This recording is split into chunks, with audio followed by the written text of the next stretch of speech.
सज्जाद मुस्तफा ये बताइएगा कि इस सारी कैसे रोका जाए। इब्तदाई तौर पर तो हमने देखा जब पहला वाकया अभी 1.5 महीने पहले रिपोर्ट हुआ था, फौरी तौर पर एक कमेटी बनाई गई और वो देखेगी सारे मामलात को, लेकिन फिर चीज़ें आहिस्ता आहिस्ता फेड हुई हैं। अभी फिर से कमेटी गई है, अभी बहुत मुतहर्रिक तरीके से चीज़ें आगे बढ़ी हैं, लेकिन बीच में ये एक बड़ा नेटवर्क है ना, इसको बड़ी कोशिश चाहिए इसको पकड़ने के लिए।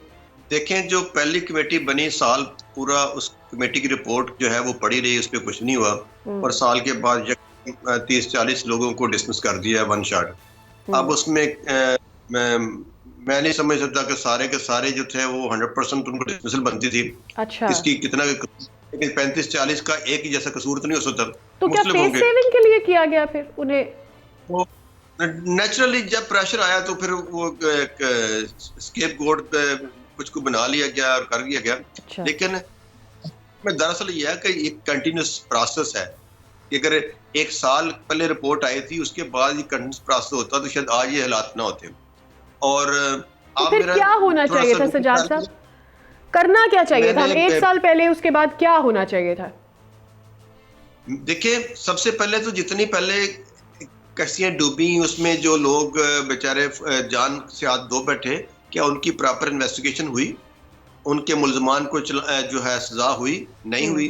किसने चेक करना था? इसके बाद देखें कि और अगर जान चली गई है या उनकी लाइफ एट रिस्क थी तो उनके लिए मैक्सिमम पनिशमेंट बनती है। इम्प्रिजनमेंट तक लाइफ भी बनती है, लाइफ डेंजर हो गई तो डेथ पेनल्टी भी आती है। तो क्या उनको ये हुआ? अच्छा, ये पहला का है कि कमेटी हमारी गई है और सीनियर पुलिस अफसर गए हैं, एफआई अफसर गए हैं, और वो जाके उसकी जो विक्टिम्स हैं उनकी स्टेटमेंट रिकॉर्ड कर रहे हैं। वहां से जो ग्राउंड रियलिटी जो है उसको असेस कर रहे हैं।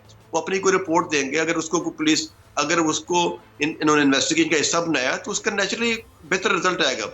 लेकिन जो पीछे होता रहा वो इस तरीके से उसको हैंडल नहीं किया गया। तो ये जो कहा जाता है कि इनको नहीं पता होता लोगों को कि ये इलीगली जा रहे हैं, क्या ऐसा ये ट्रुथ है या डर क्यों होता है? फिर पता, सारा पता होता है, मिलके जाती हैं। अगर देखें, अगर जब ये जा रहे हैं तो उनको पता है कि उनका रेलेवेंट कंट्री जहाँ यूरोप में जा रहे हैं वहां का तो वीजा नहीं है। अगर वहां का वीजा नहीं तो रास्ते में कहां से मिल जाएगा? तो जा तो इलीगल तरीके से रहे हैं। सही, तो ये अवेयरनेस होती है। भले उनका यूएई का वीजा हो, सऊदीया का हो, लेकिन उनको एंड जो डेस्टिनेशन है उसका पता है कि उनके पास वीजा नहीं होगा, उन्हें इलीगल जो रास्ता अपनाना है। लेकिन अभी जो है कि ये पेरेंट्स का, उनके फैमिली का काम है कि वो एफआईए के पास जाएं और रियल स्टोरी बताएं। अभी भी एफआईए के पास जाएं, सज्जाद साहब ये कह रहे हैं कि जाएं और एफआईए के पास जाकर जैसे ही आपको फर्स्ट कांटेक्ट पे पता चलता है कि आपके बच्चे के साथ क्या बीत रही है, एफआईए के पास जाएं और उनको बताएं। सब्सक्राइब करें और बेल दबाएं ताकि कोई खबर रह न जाए।